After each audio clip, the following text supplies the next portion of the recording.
if you're trying to come out of the closet, you can figure out 100 different ways to do it, but you're not going to do it until you just do it. And it's something that you just have to believe in yourself and look at yourself in the mirror and say, I'm going to do this, and just do it. And don't do it for anybody else. Just do it for you, because at the end of the day, you have to go to bed with yourself, and that's it. You have to do it for you because you're the most important person in your life.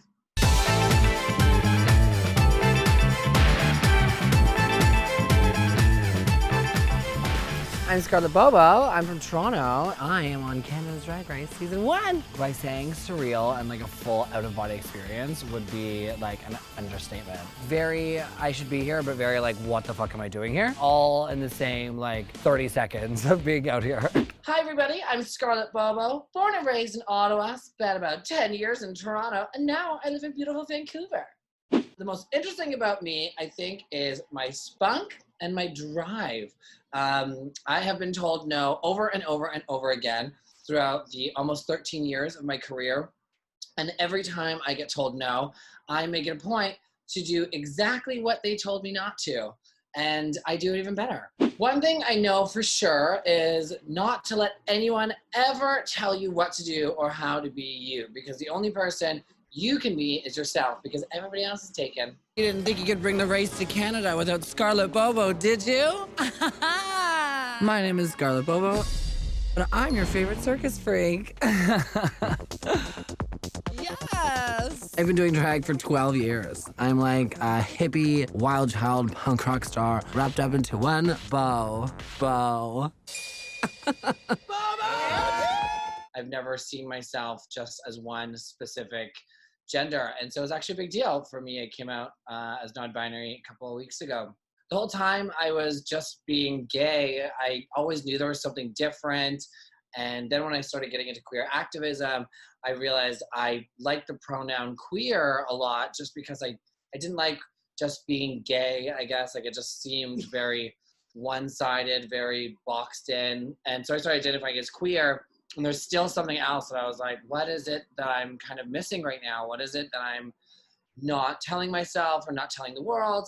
And then, you know, there was never a word for being non-binary. There, like back in 2007 when I even started doing drag, there was never a word for, there was trans, there was gay, there was lesbian, and there was bisexual. So there wasn't a lot of kind of like in between, I guess. When I found out what being non-binary was about, I kind of was just like, this is me. I think this is what I've been thinking for so many years. And this is that box that I felt was like finally opening up, and I could finally look at myself in the mirror and say, this is what makes sense. It was nice to be able to tell myself and look in the mirror and be confident in who I was, me being 30 years old and still, you know, finding new ways to come out and to be myself and to live my true self.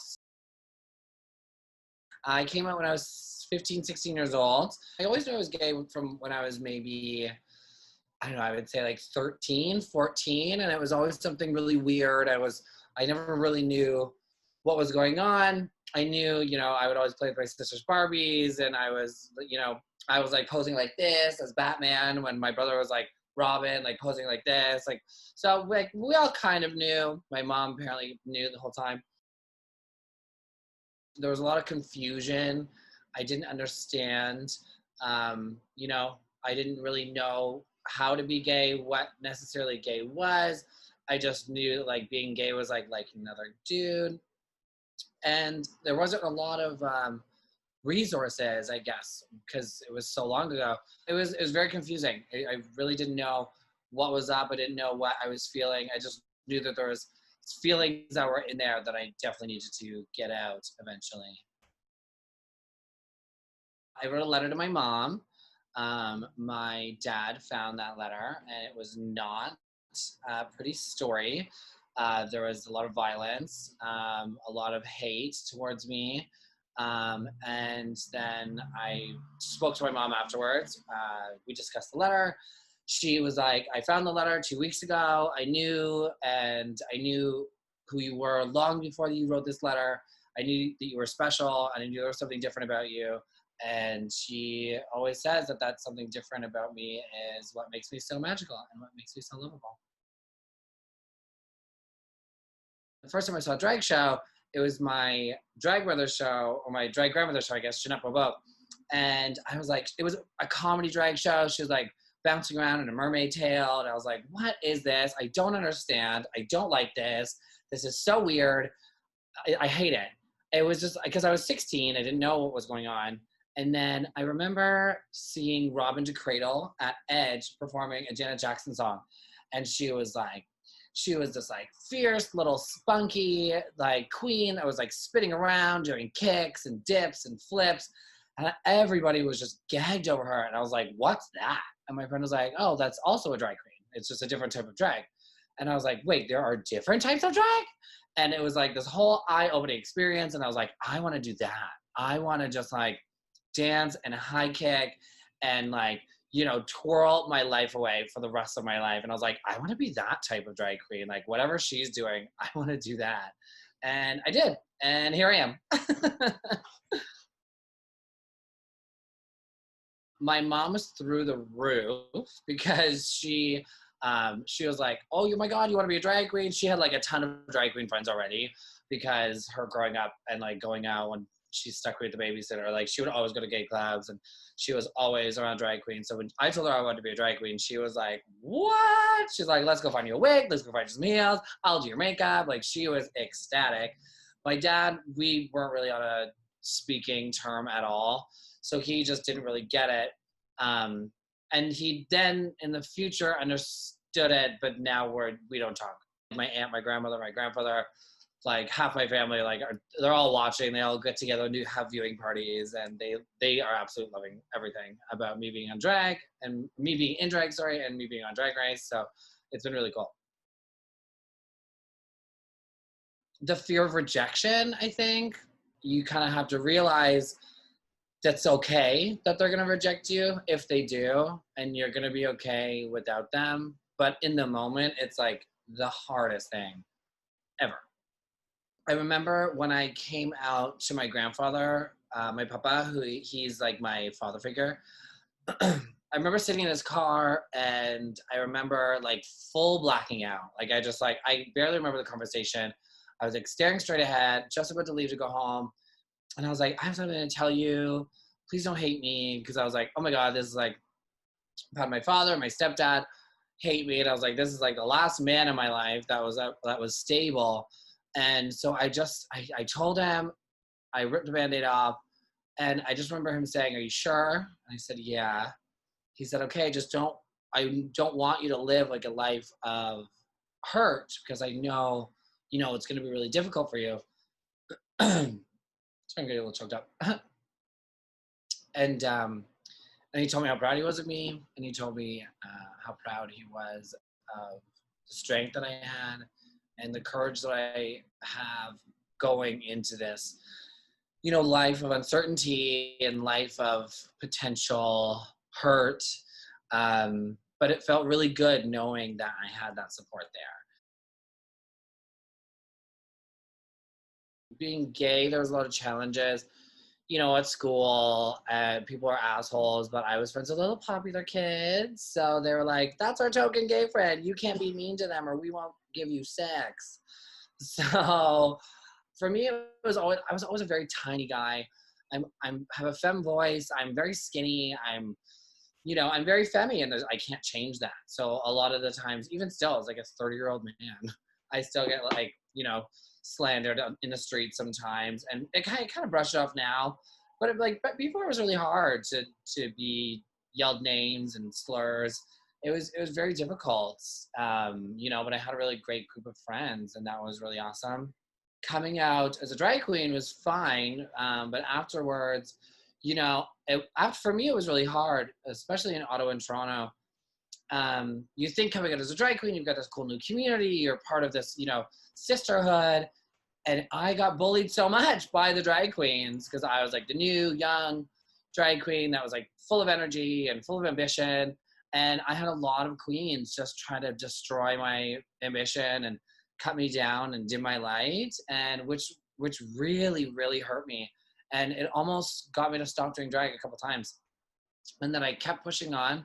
And I knew when I started, getting more popular and when I started getting my own shows, I knew that I didn't want to book like the popular queens that already had shows. I wanted to continue to push voices that weren't heard like mine was. And I wanted to continue to, make these little queer youth and these little baby drag queens heard. And I wanted to give a stage to everybody because I knew how hard it was to kind of go through that.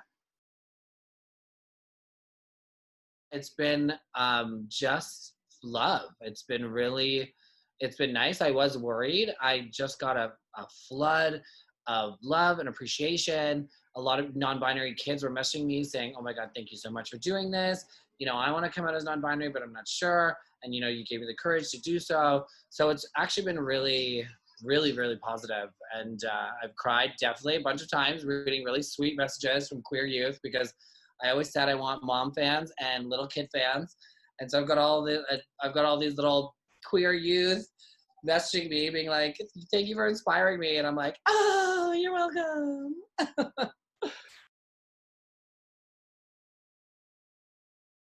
Don't try to be anybody else, because when I started doing drag, I wanted to be the funniest. I wanted to be the prettiest. I wanted to be the best dancer. I wanted to be the best at makeup. I wanted to be the best at everything. And I am now.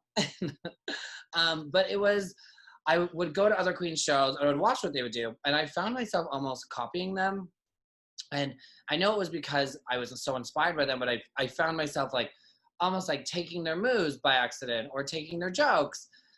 And I couldn't find myself in my drag for the longest time. And I didn't know why that was happening. And I realized because I wasn't being authentically me. And then when I finally started being authentic, and when I finally just started doing exactly what I wanted to do, and, drawing my own line in the sand and marching to my own drum and, walking my own damn path, when I finally figured that out, I became happier, and people started respecting me more, and people started, just appreciating how I was finally being authentic, and it was really nice. Never. I look around at these streets and I'm like, oh my God, what a boring life everybody has. I love my life. I love my friends. I love my family. I love doing drag. I love where drag's brought me. It's just, I don't know. I feel like being gay has just been one big gift after another. And yeah, there's a lot of shit that comes with it, but there's so much in the queer world that is waiting for everyone to experience. And I think it's really amazing. I would never choose to be straight. I love my life.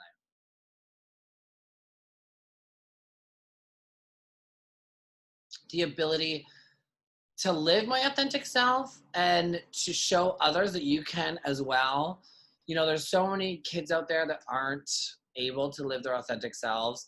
And, I have an amazing life with an amazing fiance and a beautiful dog, a cute apartment. I have a great career. I have so many friends around me. And, I had a really, really awful, awful life. And I was able to bring myself into my authentic self and tell everybody that it doesn't matter how I grew up or where I grew up or what happened, that anyone can succeed in life. And I'm honored to be a drag queen because I'm honored to be able to teach the queer youth and to show the queer youth that it's going to be okay, and to be a leader in my community because, there's a lot of drag queens that are just like, hey, look, I'm a queen. But the most important thing is we're like the mascots for a lot of people in the queer community. And I think it's most important that we acknowledge that we are, and we acknowledge the power that we have and the voice that we have by being on stage, by being popular on social media, etc.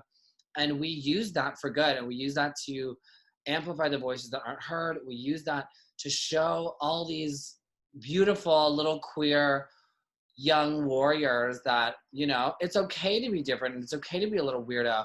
And we give these queer youth the armor that they need to succeed. And so I think, just being a positive leader and activist in my community makes me the most proud.